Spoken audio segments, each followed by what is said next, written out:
Pourquoi un raid à l'ENV? L'objectif de ceci est de faire découvrir un petit peu la région dans laquelle nous vivons, c'est-à-dire la baie de Quiberon, les îles Belle-Île, Voile et Guénan, ainsi que le golfe du Morbihan et les deux îles qui sont Watt et Udic. Nous utilisons pour ce faire des bateaux qui sont des Hobbycat 18 de Formula, aménagés spécialement pour ce raid. L'objectif également de ce raid, c'est de partir avec un groupe constitué, maîtrisant bien déjà le catamaran, et entièrement organisé autour de cette notion d'autonomie, c'est-à-dire que tous les aspects de sécurité, de ravitaillement, de camping sont absolument gérés par l'ensemble du groupe.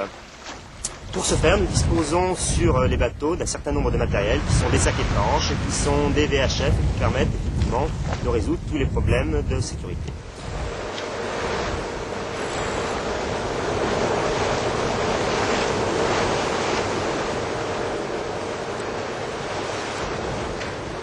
Tout le matériel nécessaire au raid a été déployé afin de réaliser une checklist complète, clé de la réussite du raid. En effet, en marge de la législation en vigueur, les bateaux sont ici équipés en 6e catégorie. Chaque embarcation doit pouvoir assurer sa propre sécurité car il n'y a pas de bateau accompagnateur. Pour des raisons d'ordre pratique, chaque type de matériel, sécurité, affaires personnelles, nourriture, matériel de camping, est ventilé dans des sacs séparés, rapidement identifiables.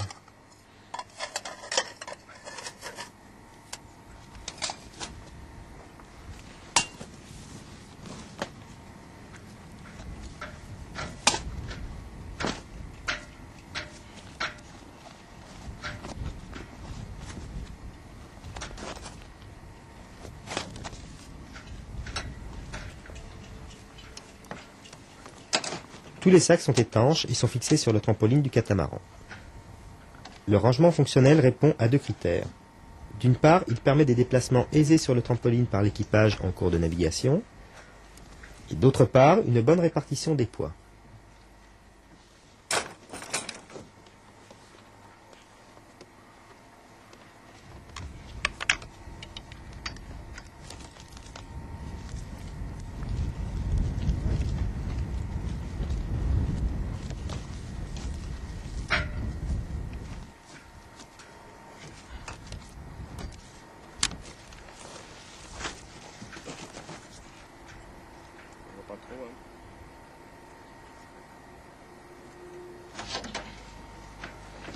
Le matériel de sécurité, VHF, fusée, pagaie, carte marine, est fixé de façon à pouvoir être facilement disponible en cas de besoin.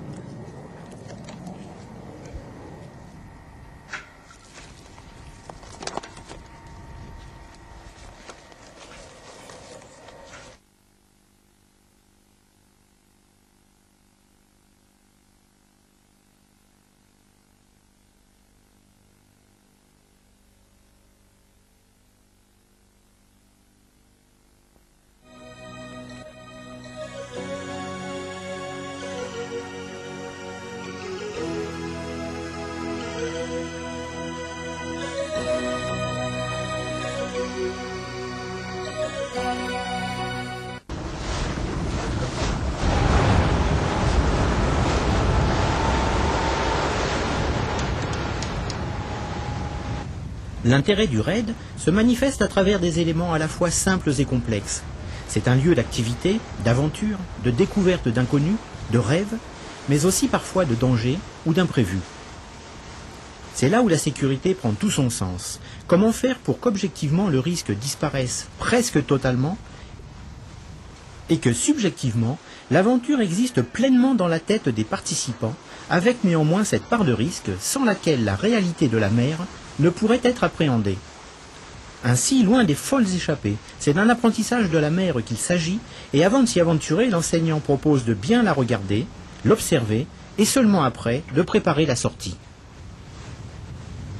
Accompagner un groupe pour un moniteur de voile ou un enseignant, c'est se comporter à la manière d'un guide de haute montagne, pour lequel rien n'est laissé au hasard.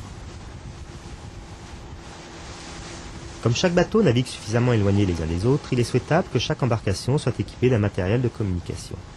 La VHF permet de garder le contact entre chaque bateau, de contacter l'École nationale de voile, notre port d'attache, soit par canal VHF, mais également de contacter les différents sémaphores en cas d'incident majeur, soit par canal VHF, ou bien par le réseau téléphonique.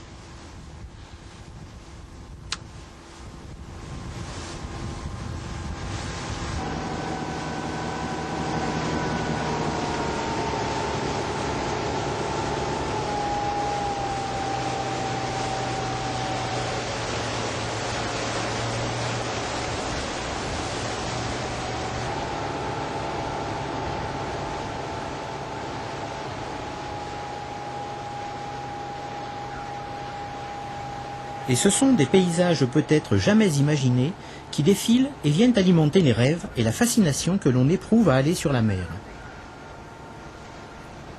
La baie de Quiberon est ce plan d'eau magnifique qu'a choisi le NV pour s'implanter et ainsi proposer des stages catamarans tels celui-ci qui emmènent les stagiaires dans un enchevêtrement de bras de mer, de rochers, d'îlots pour une découverte teintée parfois de bouffées d'aventure et souvent précédée par les oiseaux migrateurs nombreux à fréquenter ce coin du Morbihan.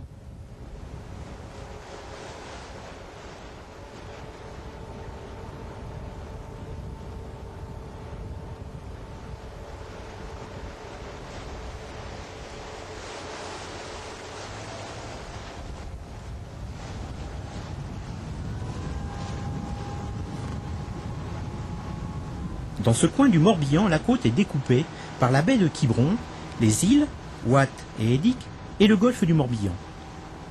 La baie de Quiberon, bien abritée des vents d'ouest, autorise d'excellents mouillages dont les accès sont bien balisés. Par ailleurs, les instructions nautiques nous enseignent que la baie de Quiberon s'ouvre entre l'extrémité sud de la presqu'île de Quiberon et la pointe du Grand Mont à 10 milles dans l'est. Les abords sud de la baie sont défendus par une chaîne d'îlots, de rochers et de hauts fonds qui prolongent la presqu'île jusqu'à près de 15 milles dans le sud-est. On y trouve principalement les chaussées de la Téniouse et du Béniguet, l'île de Watt et l'île d'Edic.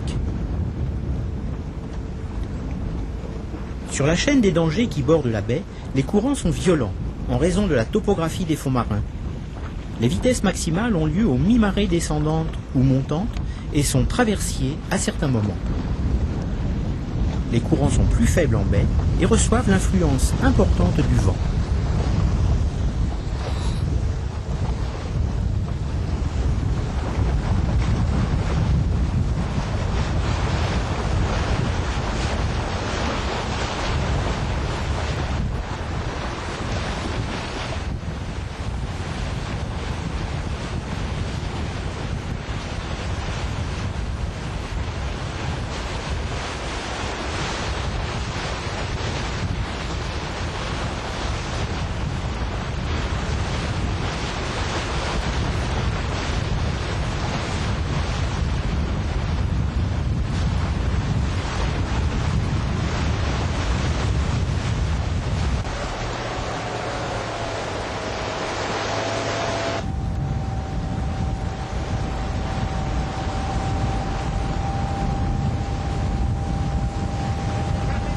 Un bon niveau de pratique est requis pour chaque équipage. Une journée de raid représente environ 6 heures de navigation pour une distance de 20 à 30 milles, et ce, 6 jours durant. Le programme d'un raid est exigeant sur le plan physique, un investissement important, une forte dépense énergétique, et demande donc à chaque participant de bien gérer ces différents paramètres liés à l'effort.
Chaque matin, en fonction de la météo, le groupe décide de la journée de navigation.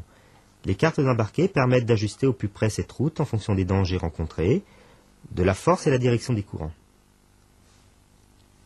C'est également un moyen très fin permettant de se rapprocher au plus près des côtes et de découvrir celles-ci sous un angle inattendu.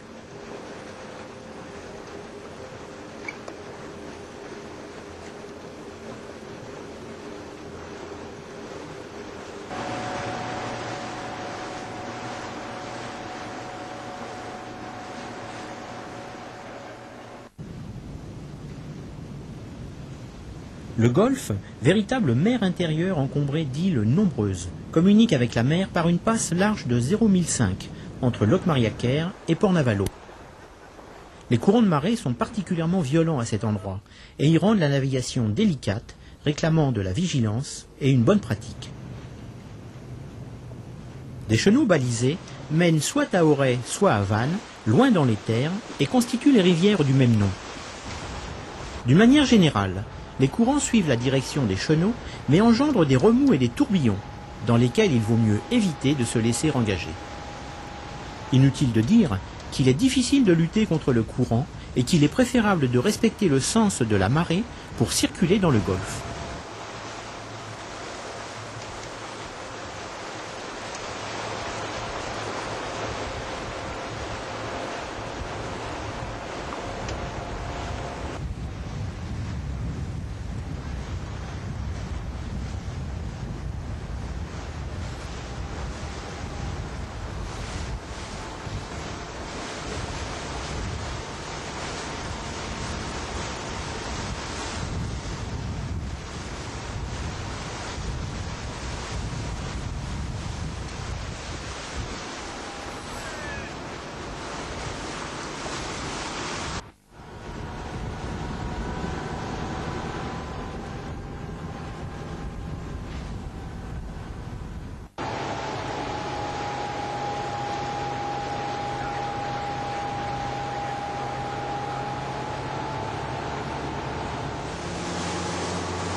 La préparation minutieuse des navigations permet d'éviter un certain nombre d'incidents.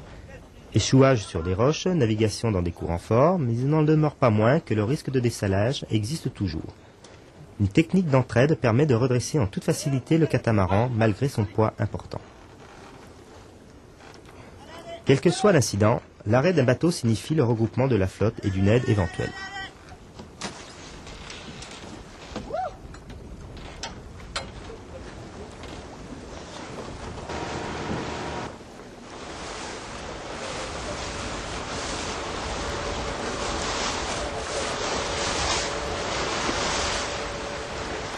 Entre les îles, le courant s'accélère et peut atteindre 8 à 9 nœuds, comme ici au passage de la Jument. Afin de pouvoir sillonner le dédale des îles du golfe du Morbihan, nous adoptons parfois une technique chère aux canoës kayak, le bac, qui permet de naviguer à contre-courant.